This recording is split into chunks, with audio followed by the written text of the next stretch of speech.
Shalom and welcome to the weekend edition of the Daily Dose of Hebrew.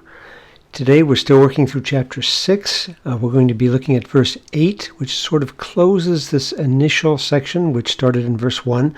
The Lord has been announcing the coming destruction, the coming chastening which he is sending by means of the Babylonians against his unfaithful people. And here in verse 8, we're going to find sort of a summary statement where the Lord is calling. He's actually shifting from a description in the earlier verses where he's been talking about Jerusalem in the third person, and he's going to speak directly to the city in the second person here. So let's go ahead and read the text in Hebrew as we get started. Hivaseri Yerushalayim Pen teka nafshi memech, pen asimech shamama, aretz lo noshava.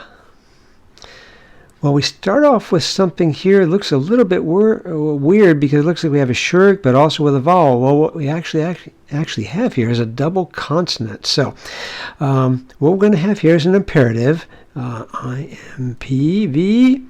It's going to be a 2FS imperative because that's where you see this E ending, this affirmative here. And this is a nifal. Now you have the typical signs of a nifal because you have this comma underneath the first consonant. But the first consonant is a vav. Well, actually the verb that this is from is the verb yasar, like this. Which means, you may be familiar with this, which means usually to admonish or to discipline. So in the nifal, it would be more reflexive or passive, to be admonished, to be disciplined. And this verb is a one-yod verb, which is actually a primitive one vav.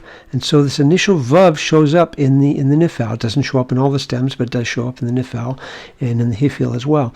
So the vav is there. It's actually a consonant, and that's why you have your typical comments. You have a doubling here. That's the doubling of the nifal, the nun which is assimilated, and then this hit prefix for the imperative. So we would say not to admonish, but to be admonished. Let yourself be corrected, we might say.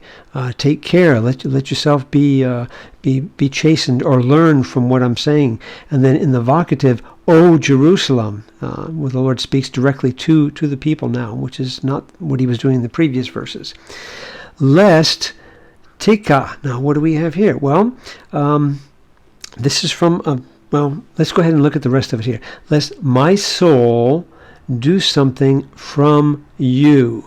Okay, then we're going to look at this verb here, but the subject of the verb is going to be my soul, just a nefesh with the pronoun suffix on it, the first person singular, with the Lord speaking, and from you. This is just our preposition mean, like this, with a suffix which is going to be a 2FS suffix, again, Lord speaking to the city.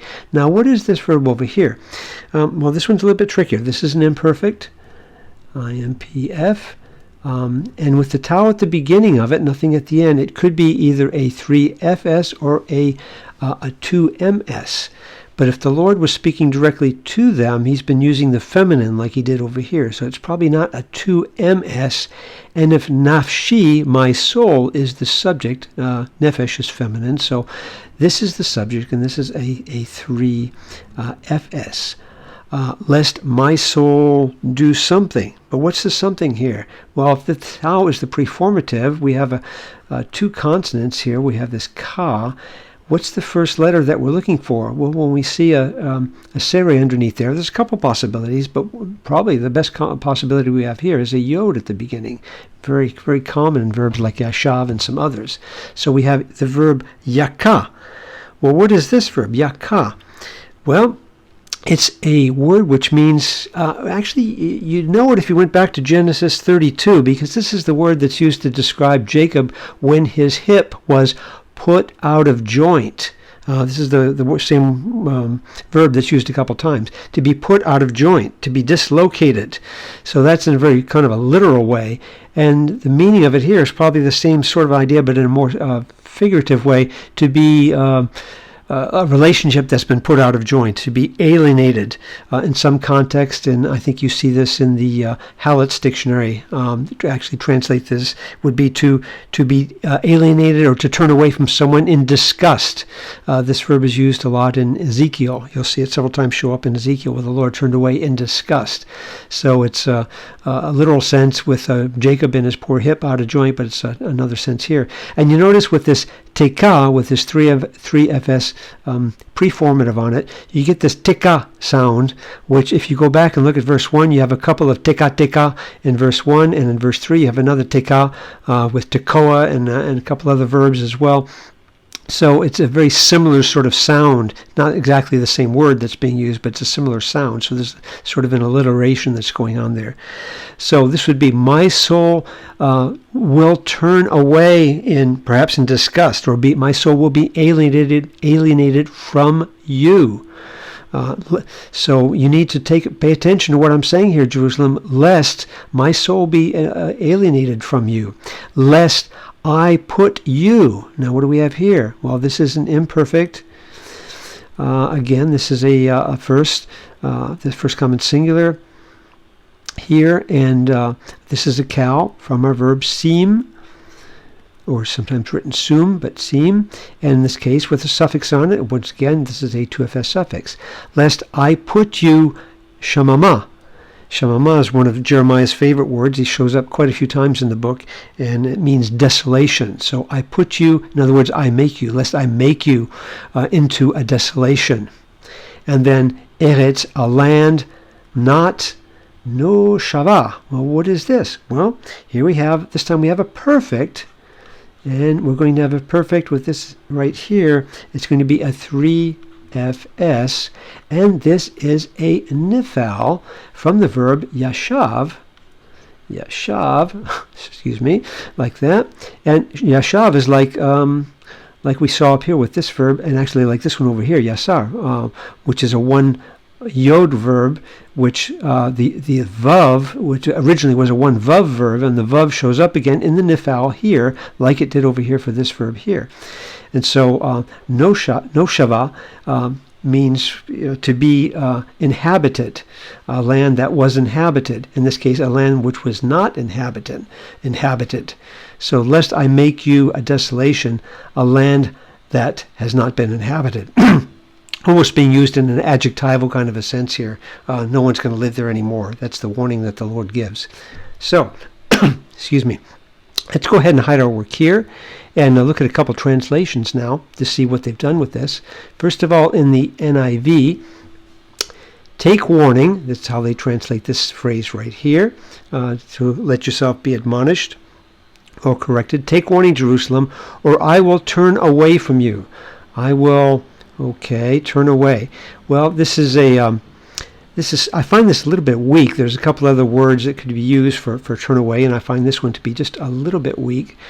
And make your land desolate so that no one can live in it. Okay, make your land desolate, a desolation, and no one will live there. The Tanakh Jewish Publication Society, 1985, accept rebuke, O Jerusalem. I like that. That's a good translation for that. Receive this. Take warning. Lest I come to loathe you. So here you get this idea of turning away in disgust.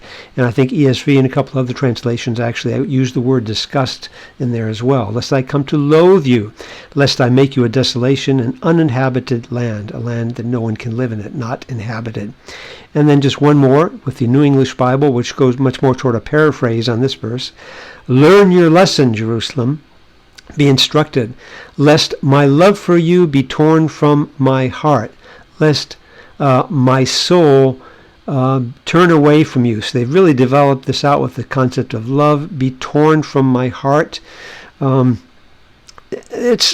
get the idea. I think it probably includes that.